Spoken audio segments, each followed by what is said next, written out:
Good afternoon, everyone. I'm June Rawl, the director for IPDAY, and I'm happy that all of you could join us today for our webinar, Understanding the Local Program's Role in NRS Data Collection.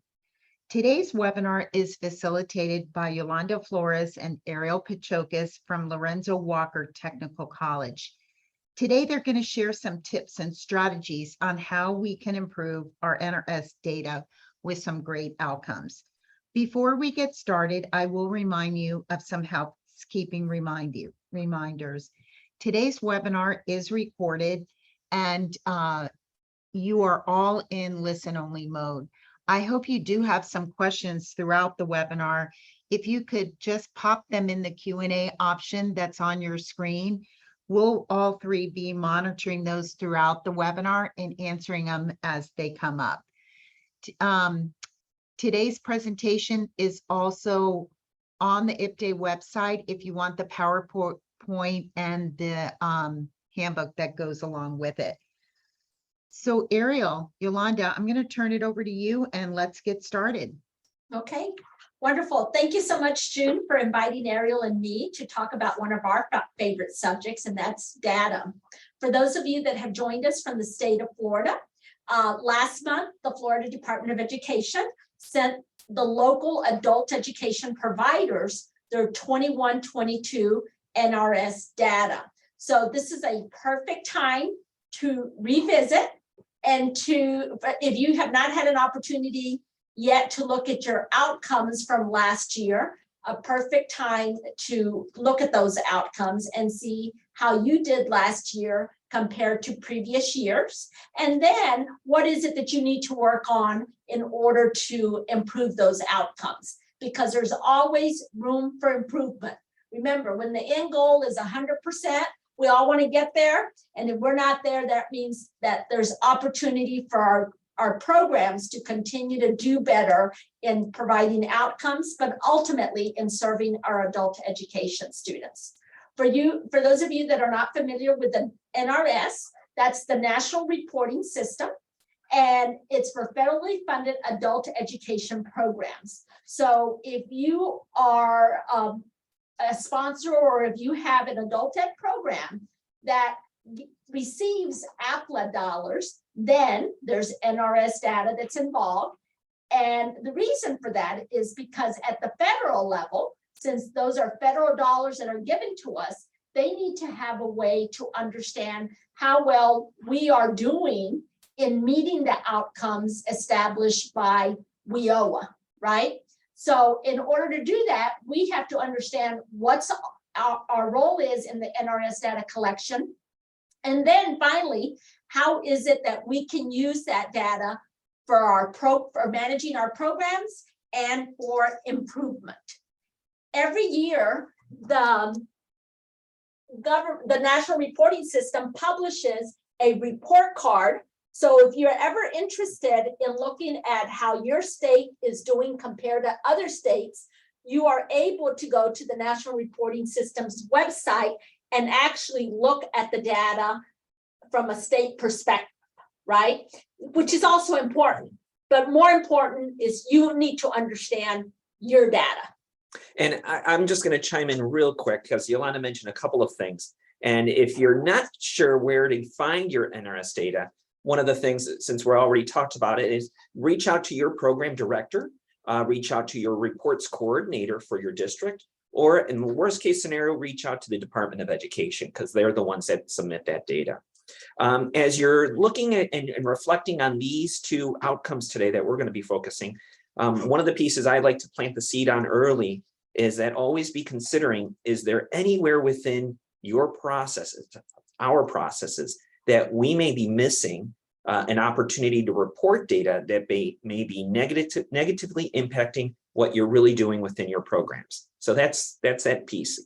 Just kind of keep it in the back of your mind. So why care about the data? Well, as we're talking about how our programs are meeting the deliverables set forth in WIOA, we really need to be ensuring that our data is speaking to those points. And again, the WIOA, the Workforce Innovation and Opportunity Acts, is focusing on strengthening the nation's workforce systems, helping those youth and those with significant barriers achieve higher employment or gain employment, and then help employers ultimately retain their workers. And that's a big buzz right here in Southwest Florida right now. And this information at the federal level and also at the local level or state level is used to see what is the return on investment. So the federal government are spending these funds, right?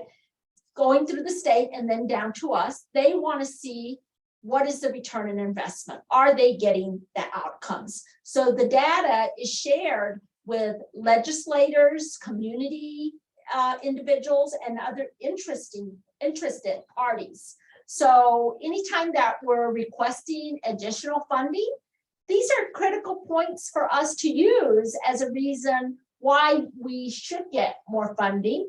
It can help show our successes to those that we're requesting things from.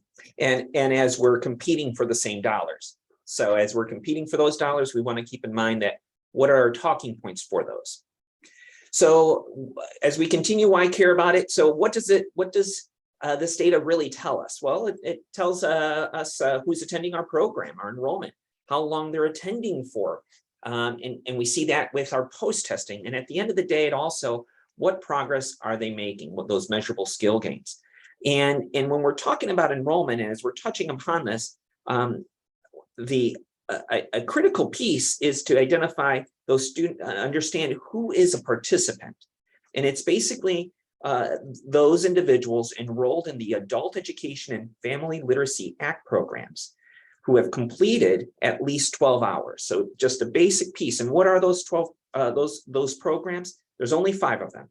Adult Basic Education, ABE, Adult High School, GED preparation, Adult English for Speaker of Other Languages, and the English Literacy for Career and Technical Education programs. So if in adult education, we have a lot of other things that we do, but if they're not enrolled in one of those, they're not a participant in your NRS data. So then why ultimately care about it? Well, like Yolanda touched upon earlier, ultimately as we're competing for these resources, and it's an opportunity to demonstrate a return on the investment. And ultimately, if we're operating as good fiscal agents, we need to be critical of the areas in need of improvement within our programs. So before we can really dive into the NRS data and understanding it, we really need to understand that the data collection process. And this is really important because each one of these little circles here, each one of these steps along the way is an opportunity that is a role that we play in collecting it, but also an opportunity that we have in missing in reporting data accurately, because there's so many steps along and so many different hands that play a role. And Ariel, you made a good point. Each one of those circles, each one of those becomes a point for us to look at the data. Do not wait until that NRS report comes out.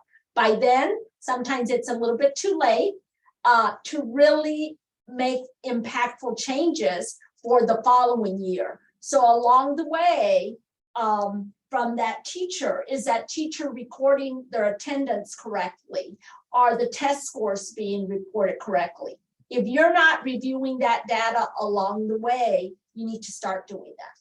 So as we hone in a little further into it, if we look at just the intake process, whether you're using a form, a paper pencil form, or an online registration, there's certain elements such as age, ethnicity, race, gender that are required. And if a student doesn't fill one of those elements out, they're no longer a participant in that program or an eligible participant. So those little pieces are the different components that need to be checked for, monitored, and those are the individuals, that intake staff, the teachers, that clerical staff, support staff that are playing those critical roles. And as we have turnover in those areas, that we need to make sure that we're training and help ensuring that they all understand the significance of each one of those components. Well, and so basically it's, if you miss those elements, you're not getting credit for some of the work that your program is doing because that student's not going to count in your data. So as we keep moving forward from the clerical to the data entry system and the reporting and checking for errors, there needs to be checkpoints for initial review of what's being collected. That's that clerical before it goes into the data entry system, to ensuring that the system, once it's entered into the data entry system, we are running reports, or you have a way of pulling out those reports to ensure that the data in there is accurately reflected what was submitted. And then ultimately, it's that reviewing. And that's where we spend a lot of time with our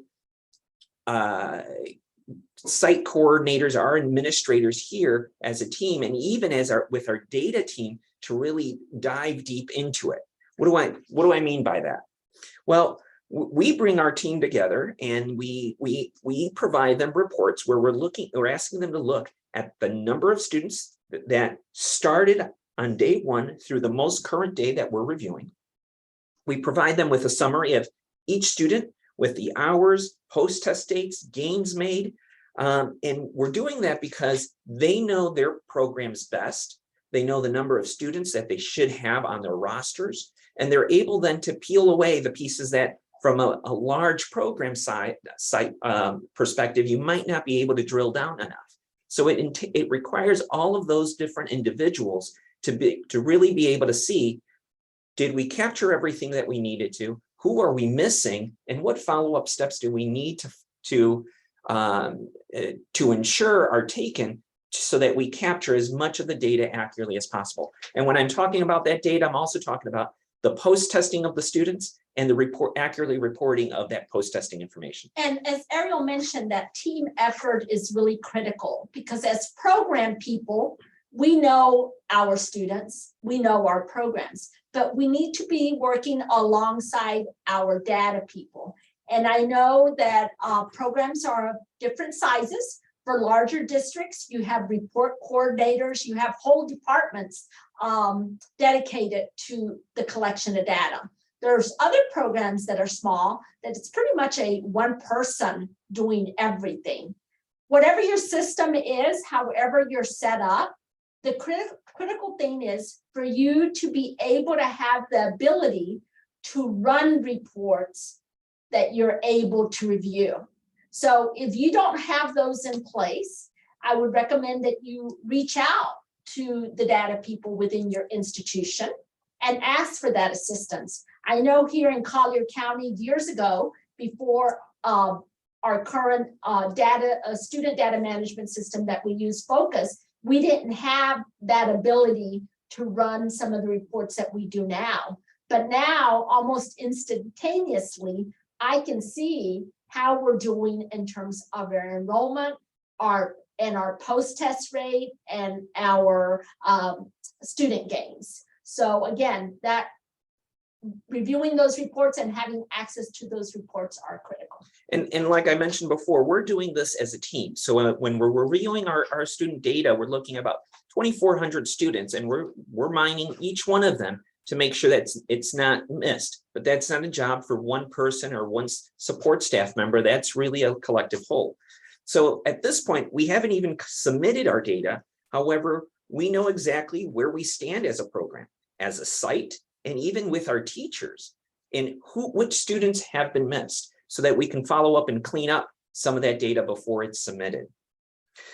And Yolanda already hinted at this, so we recognize that every district, every organization is at a different point with their data.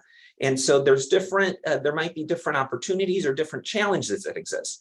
But if you're, and I'm going to do make a plug in here that I know that I'll open up in coming up on January 10th, I think I'm going to be doing a little IPDAY TED talk, technology talk with Vanessa Alvarez, myself, where we're going to share about how we use very basic spreadsheets to really not just monitor student data, but ensure that student progress in that data is being monitored, not just from an administrative side, but all the way down to the instructional side at the teacher level. So then we get to the last piece of the data collection process, and that's really that program administrative review before it gets submitted to the state. And that's really where, as a program administrator, we're coming in and reviewing, but we already have a big picture. We know our enrollment numbers. We know how many students have progressed. We know how many students have already post-tested. So we're now just ensuring that before we submit that data, that data that was compiled and pulled out of our student data management system is accurate in its final, because errors can happen at any place along the way. So every year the state publishes your survey windows. That means that the period opens up for districts and colleges or community organizations to upload that data. So if you're not familiar with those dates, again, it's something for you to look to your records coordinator, your data team, to understand when those dates are. And that data team should be communicating with you as program administrators or the local providers of ensuring that you're checking that data. It is critical for you to check that data, because once the window closes, there's opportunity down the road, but it just compiles and it becomes a little bit more difficult. So how can this data really be used? Well, ultimately, we use it to clarify and explain how our programs are performing. We're using it to identify what needs exist within our program, resources that we might be needing, and obviously the professional development and improvements that exist. So we've already mentioned some ways of how we use our data and how we retrieve it. We want to hear from you. Where do you get your data from? So if you can type your answers, is it the chat box that's available, Ariel, for them to type their answers? Where do you get your data from? And you can put it into the chat box. Is it a student management system? Is it Excel spreadsheets? Where do you get that data from at your site? So we'll give you a couple of seconds, some time. Okay, so we're seeing a lot of responses. Focus, focus, focus. So a lot of our school districts are using Focus. Colleges are using Skyward, absolutely. And I know some of larger districts might be have some in-house built-in components. Excellent. So here we put in a couple of places where you might find your program data. And so it could be from your student management system, whether it's Focus or Skyward. PeopleSoft software, TOPS Pro, excellent. That's one we often forget, but and TABE also provides some amazing reports. We also put in here our survey reports opportunities, because every survey period is an opportunity to upload, and those reports are provided back to the districts. And then obviously our yearly NRS reports. I'm glad that someone mentioned TOPS Pro, because I know here in our district, we do not do a good enough job to use TOPS Pro and what it can provide. But this past summer, Ariel and I had an opportunity to go visit the California programs, and they do an excellent job of really using their TOPS Pro and connecting it so that they can print out school site NRS reports for them to review. But a challenge with all of these reports is it has to be inputted somewhere. Certain components need to be uploaded for them to be able to be taken out and then used. Mm-hmm. So now that you have the data in front of you, what do you look at? What's most impressing to you? And if you want to put that in the chat box.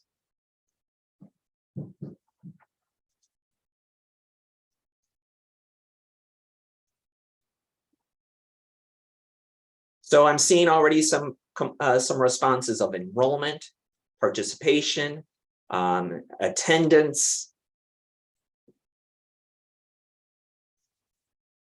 student retention we have here, learning gains and outcomes, post-tests, absolutely. Instruction. in those gains. And obviously, all of it comes down to teachers and instruction as well, because with this kind of information at our fingertips, we can now start drilling down at what's working in the classrooms, what's not working, what support do we need. So enrollment was a big one. So for enrollment, what data do you look for, and how does it inform you in terms of your enrollment? So this is a little different question, and we're going to ask for some feedback because it's a little bit more, we think of some ideas, but I don't think we always capture all of them.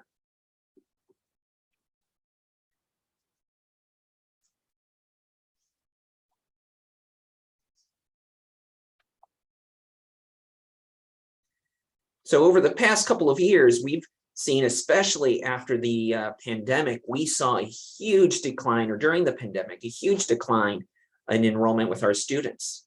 So I'm seeing some comments coming in. If students have 12 instructional hours, year-to-year comparison, absolutely. Have they been registered correctly with their enrollment and initial functioning levels? Excellent. Also regarding enrollment, those instructional hours are critical. You want to go back to that? Sure. Those instructional hours are critical because if you're a program administrator, you know that it's connected to funding, right? So if over time your enrollment goes down, there's jeopardy that you will lose some funding. Second, as you're looking at your enrollment, you want to look for patterns of your sites if you have multiple sites. Why is your enrollment shifting at sites? Is it because your demographics are changing? I know here in Collier County, over the years, we've seen some of that demographic shift of more and more of our population moving further east. And part of that is because of the cost of housing in certain neighborhoods and things changing. So then that impacts the way you're going to market your programs as well, right? And are you marketing in the right place? So if you are seeing shifts in enrollments, there are questions that you have to ask yourself about that. And along those lines, not just marketing, but then how are those students going to access your programs? While we like to think we live in a very fluent area, transportation in our area is very inconsistent. And so it makes it very hard for students to access some of our programs. So we depend on it being in our students' backyards. But if we don't open new sites, new locations, and make ourselves available to where they live, those students don't have access.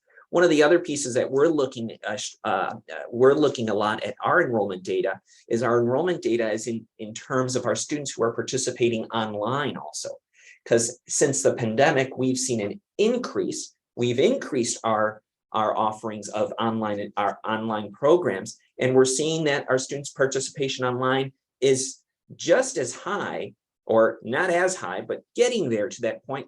But their performance is just as high, and success rate is equal to those students that are attending in class. So we're finding that our student population and demographics here, they need additional options in terms of scheduling, in terms of availability, in terms of learning opportunities. In terms of the educational backgrounds of students, that's also a critical one. And I know that sometimes we don't pay as much attention to this. We collect the element, but are we really looking at where our students are coming from an educational point of view? And I know here in Collier County, we have a large refugee asylee population. Many of them are coming in with professional degrees from their country. This is data that we can then use to see how many doctors, nurses are we getting from other countries. Is there opportunity for us to target them for an IET program in healthcare, right? So it's important to look at that background of those students to help inform how do you need to modify, or what programming do you need to offer in order to support their needs. Also, individuals that are coming in with high education backgrounds might need to know about how to translate and evaluate their credentials. That's something that we can give them information about. We might not have the funding to pay for them, but remember, we're much more than that. We're teaching people how to acclimate to this country and how to acquire some of those resources that they need in order to be successful. And then, since we're on this one, student age and gender. We often don't think about, we think that we work with adult education and that's it. But when we really look at the differences between a 16, 17, maybe even an 18-year-old, and you have 300 or 400 of these students at one site, well, that instructional practice for that age group might be a little bit different than the instructional delivery model that we might need to provide to someone who's in the 30 and 40 age group and a professional from their country. And so what does that instruction look like, and how do we need to tweak it, and what kind of programming we might need to adjust for the differences in interests? Yeah, and Ariel, you mentioned that. A few years ago, we saw a rise in that younger population. And so we had to set up some classes that were specific just to them, because many of them had the time to come 5 days a week for the full day. So then we structured some classes specifically targeted at that younger group. So that enrollment data is really focusing on how do we ultimately identify who we're serving, and are we serving them best in the most efficient manner. And Ariel, I also think that, predictive analytics are really important too, because if you look at that enrollment, you can really start to anticipate like how many students are in the pipeline for your IET programs, how many are entering into, in any level. If you were looking at a lower level ESOL student and you see that you've got high enrollment there, but then they drop off, that's an issue, so I think predictive analytics are really important when you look at your data too. You better believe it. We use this to predict how many teachers we need at each site at what time of the year, so that we're ready for when the students come in. Do we have enough books, materials, classroom seats? All of that is a critical piece. And yes, and there's other ways, but yes, those are critical components to ensure that you're running an efficient and effective program, and that you're ready to not only start students, but retain your students. And that leads us to our next question for everyone. For student retention, what data do you look at to inform you?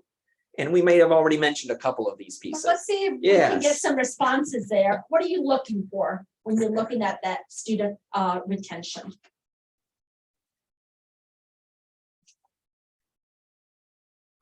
And so I'm seeing a couple come in already. We're looking at the hours, the instructional hours. We're looking at students' post-test rates, completion rate. That's a home run, absolutely.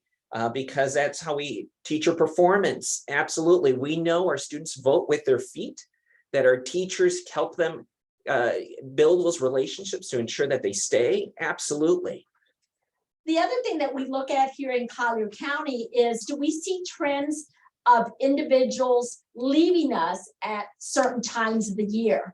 And a few years ago, we noticed that once season kicks in, we tend to have a drop, exodus, right, of those students. So then what we had to do is go back and say, okay, what do we need to do differently in working with these students so we can at least get them to still be connected to us, right?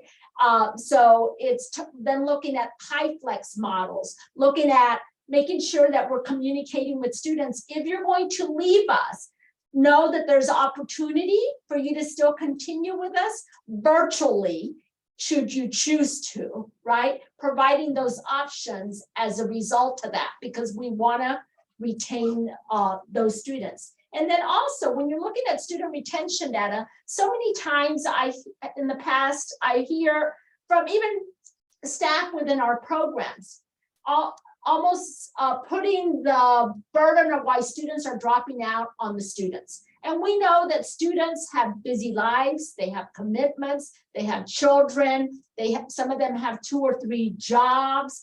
We know all that impacts their ability to sometimes participate in the program.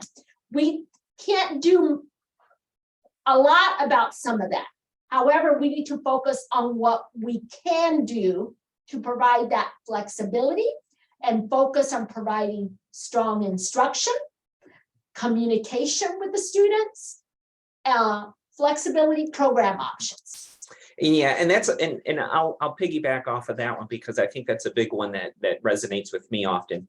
The placing the blame on the student of why our class size is dwindling. And yes, I'll be the first to say we have a very seasonal community here, and we have our students' lives are complicated. But at the end of the day, I know that it's interesting when I'll walk down the hallway and I'll have one class that's empty, but another class that's jam-packed. And it's the same students. The students are the same. They came from the same areas, and the representation is the same. They have the same hardships, but what made the difference in one or the other? And oftentimes is the relevancy of what's happening in the classroom. So absolutely, lots of great feedback as to how we look at that data. So then we're taking it one more level, and every time we're drilling down a little further. And this is very similar to what we do when we bring in our coordinators and our staff of what's happening, what does the data look like? And so at this point now we're looking at learning gains and outcomes. And what do you look for in terms of learning gains and outcomes? And I heard some things before from TOPS Pro, absolutely. But I think we often forget to compare what we see in TOPS Pro to our learning gains and outcomes of what we report. And that's a whole nother level. So what is it that you look for?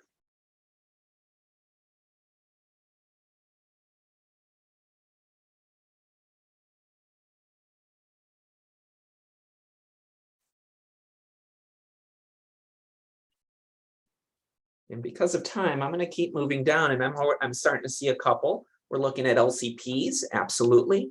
We're looking at post-tests, absolutely, because we know that if a student doesn't get to a post-test, there's no chance of an LCP. So that post-test rate is 100% critical.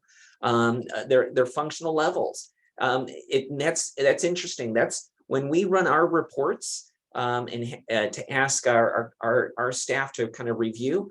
Instead of really even pulling out an LCP, we're really looking at a functional gain, because that it helps us narrow the scope of work that we need to sift through, but it also gives us an opportunity to quickly see, just by that function level, did they earn? And if we're missing something, what might be the issue that it was missed? And then we can drill down further for those individual students.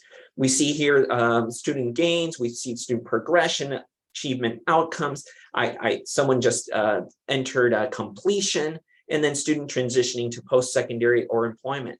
Now we're not gathering that much data of employment right now, but eventually we see that coming down the pike a little bit more. And this information, especially that student transitioning to post-secondary employment, I find that critical, especially as you're looking to work with post-secondary institutions, so that they see the value of your adult education programs and how you're preparing those students to transition into their post-secondary institutions. Here at Lorenzo Walker, Adult Ed Lorenzo Walker, they work hand in hand.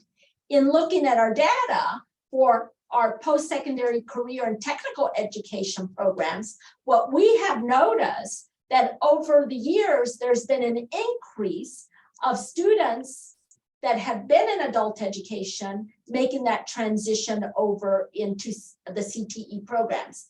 The other thing that we have noticed in looking at this data is, as a result of building the health science bridge and the nursing assistant IET, now in our practical nursing programs, we're seeing an increase of those students who have had that prior adult education enrollment. So for those of you that are using focus. And if you're here in Collier County, we are on the same instance of focus as the K-12, et cetera, but we're able to pull the data. So a Lorenzo Walker Technical College administrator can pull the data from adult education and be able to see how many of those students have had that prior enrollment.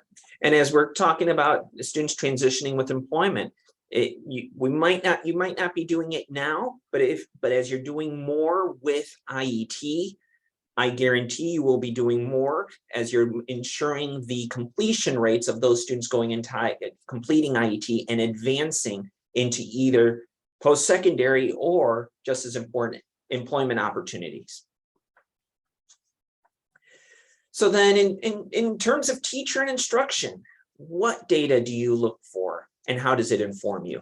And this really doesn't show up too much on our NRS reports, but you can gather some of that or infer a little bit of it from from each level. How many of those are being successful? What are the gains there? And where does it need to hone in? But for the moment, I'm going to give you a little quiet. Professional development, absolutely. Post-test enrollments, progression, transitioning, absolutely. Teacher effectiveness, professional development, instructional content, gaps. That's our big one. That's where we focus a lot. We, with our part-time instructors, we know they don't often have a lot of time to plan.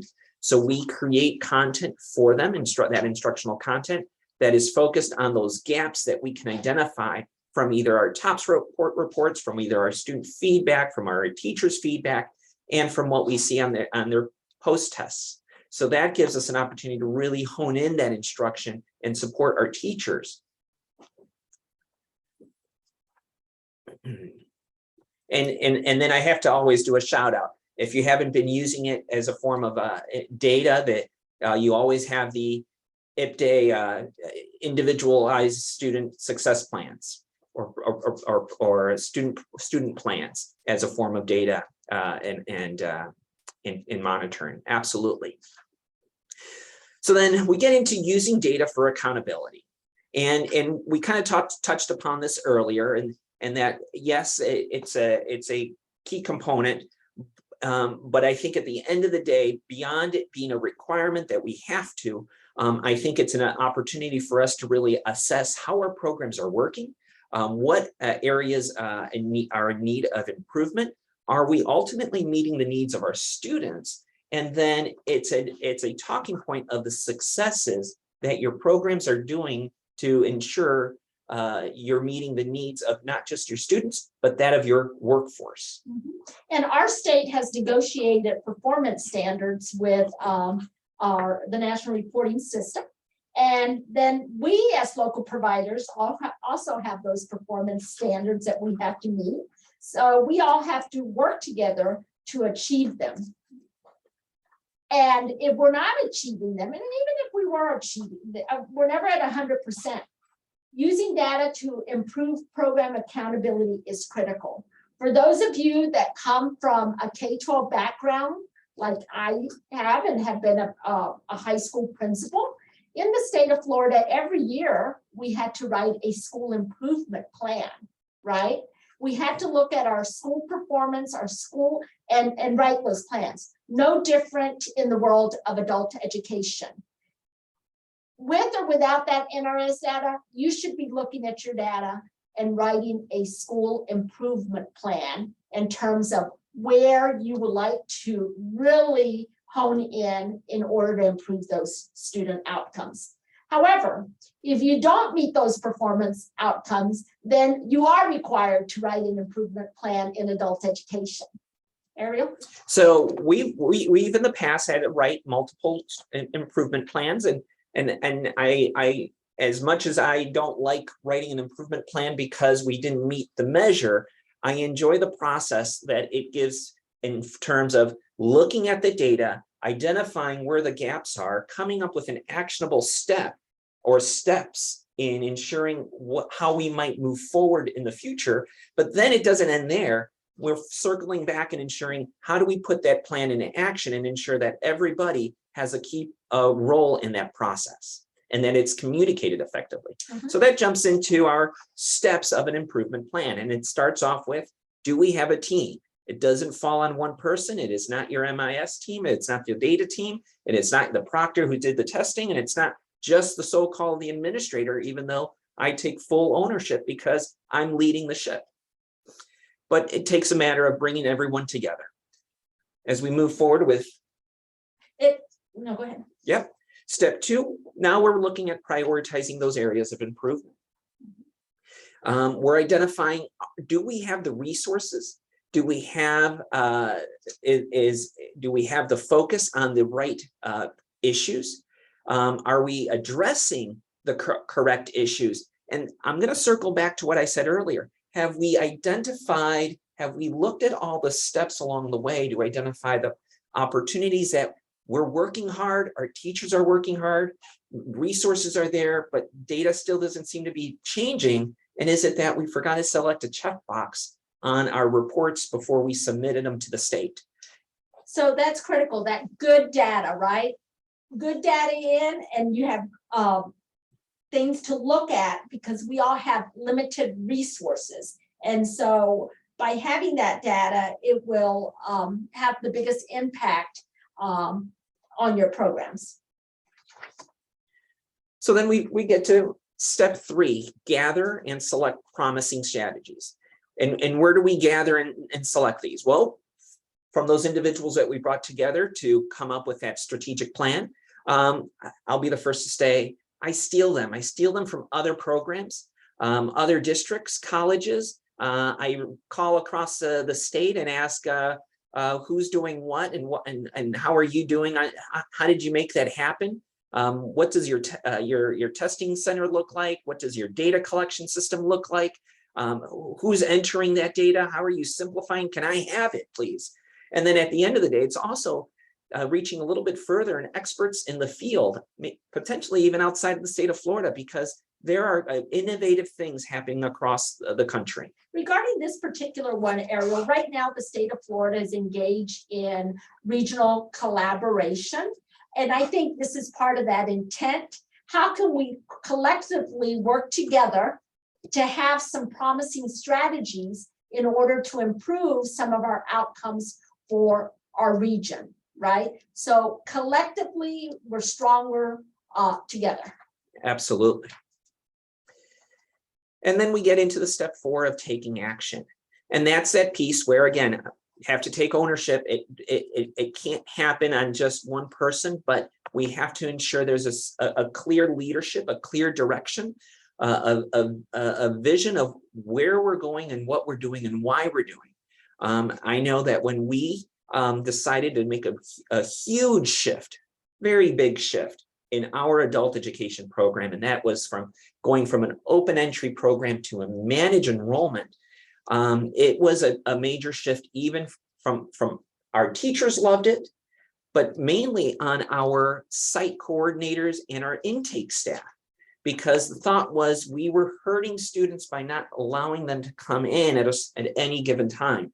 And it took an opportunity to help everybody understand that we needed to get ourselves organized. And I use this comment often that in an effort to provide excellent customer service, we often forget what it is we're selling. And it's almost like we're selling a used car to someone who didn't need it.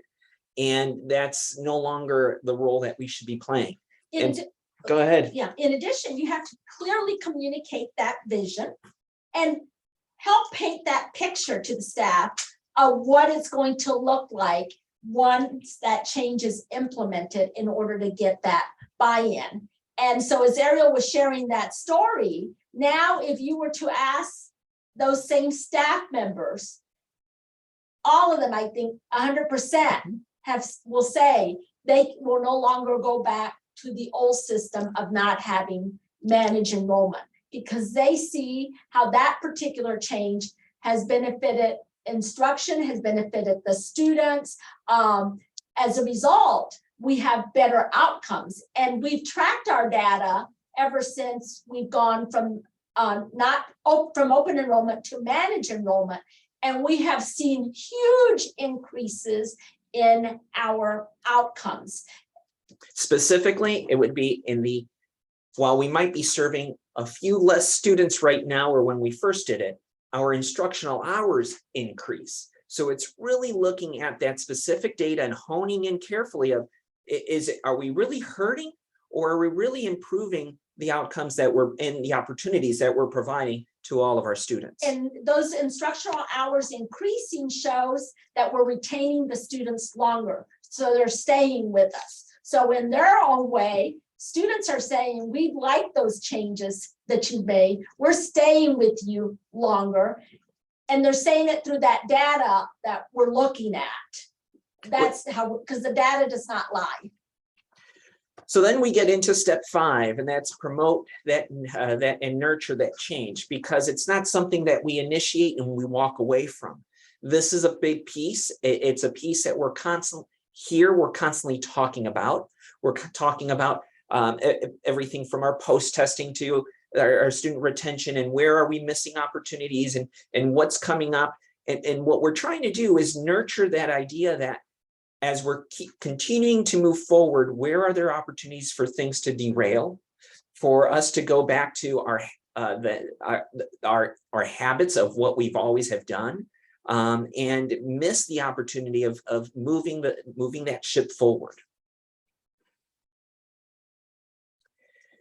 And so then we get into evaluating the results, and that goes back to where we started, looking at that data, identifying and comparing, like we heard earlier, where we are now to where we were. Do we see a change?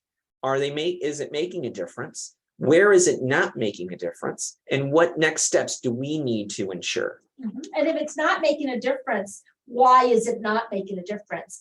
And going back to when we made that shift from open enrollment to managed enrollment, our first year out, as we were examining the data, I was disappointed because I didn't see the change that I thought I was going to see as a result of that. However, we dug in deeper, and what we discovered is that the change happened. We just did not take credit for it because our data was dirty. There's a box that you have to check, right, Ariel? Correct. Go ahead. The post-test indicator checkbox. And so that little checkbox just kept our data from not being accurate. And just like that, and I'll take it to another level, as we use more technology and we use more online testing, how many opportunities are there for that test that the student took to not get reported or get entered, either because we're manually doing it or because there was a data change in the element and it's not reporting correctly. So it's a matter of digging in, asking questions, where is it, identifying individual students, digging into that and doing some data mining. Yes, and every year there might be changes to those data elements. In fact, right now we just had a webinar earlier in the state of Florida where they're talking about changing some EFL data elements. So it's critical when those changes happen for you as a program administrator, a teacher, whatever your role is, to understand those changes. And now, how do you need to tweak your processes and procedures locally? And any one of those little changes has an impact on any reports that you're used to running, any processes that you're used to doing. And think about the impact of the training that's required for those staff members that are on the front line that are entering that data if they didn't receive that information. So then step 7, documenting the process. And that's a critical piece in ensuring program improvement, but also in ensuring along the way, what have you been doing so that we can continue to improve upon those processes, also identify areas that have not been successful to be able to drill down. Ultimately, you're documenting because you're also wanting to celebrate. Hard to celebrate when you can't pull up where you started and where you ended up, and letting people know of the collective whole's efforts in that success. And then finally, sharing and learning from each other, right? Like Ariel said earlier, we love stealing from other programs because we don't have all the answers. And by us looking to what other programs are doing and then taking some of their ideas and adjusting them to meet the needs of our programs, we come out stronger in the end. Finally, I know this was a fast presentation on the on NRS data and what we can do locally to improve our outcomes and the role that we play. However, if you're interested and you have time, I would highly recommend, if you have not gone to the National Reporting System website, to do so. They have so many online training opportunities that you can take advantage of and do at your own pace that will help give you that better understanding of NRS. Any questions, Ariel? So I don't see any There questions. are a couple of questions that I want to ask you, and it's regarding focus. Do you know if you're able to go back and enter hours in focus? If you didn't Yes. capture them? Well, I guess, what do you mean inter hours? Like if some hours were not submitted, are you able to go back and enter those hours that weren't submitted earlier? So during the survey periods, there are times that we can still make updates and changes that the DOE allows us to do. Yes. However, after that year has closed, you can't go back that year. So Yeah. right now, for your first survey window that already closed, if you wanted to go and make changes, you could, right? So, but again, it's in the manner that you're scheduling your classes, building your classes. You have to look at all that, how it's set up. So to clarify again, it's only if it's within the same reporting year. But good question. And those are technical questions, and that could be a whole different webinar of diving in the weeds of the technical in and outs. Yeah. So here is our information. Thank you for the time. And again, if any questions, we love sharing as much as we love stealing. Thank you so much, Ariel and Yolanda. Okay, before you leave us today, there is a short feedback slide that will appear on your screen. Just take a minute to answer those 3 short questions. If you don't mind, we would love to hear your feedback. While you're doing that, I'm going to remind you of 2 things. On December 6th, which is a Tuesday, it will be our Tech Tuesday webinar, and it's on gamified learning. So we hope you can join us on Tuesday for our Tech Tuesday. And then next Wednesday, December 7th, there will be a webinar on supporting students with disabilities by utilizing universal design. So these are requests that have come from the field. So I hope that you guys can join us. But other than that, I wish you well and hope to see you next week.